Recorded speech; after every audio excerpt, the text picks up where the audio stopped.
xəstəliyimiz asılı xəstəlik xroniki olduğu üçün, his fikir xəstəliyi olduğu üçün ümumiyyətlə orada analitik işlərdə elədikləri səhvləri ilə üzləşdikləri üçün yəni əziyyət çəkirlər də orada da his fikir olaraq ağır hisslər yaşayırlar.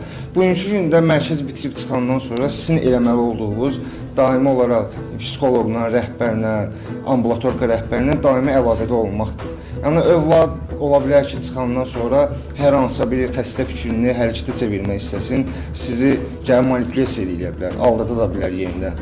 Yəni siz övladınızın həyatı ilə bağlı hər hansısa bir qərar vermək istəyəndə, yəni ən sağlam, məqsədə uyğun olan tövsiyə budur ki, rəhbərlə əlaqə saxlayıb tövsiyə alasınız. Yəni o qorxularınızı bir var özünüz fikirləşib onu nəysə bir qlobal vəziyyətə gətirib anında qərar verəsiniz və o da bir yanlış, faciəvi bir nəticə ilə sonlansın.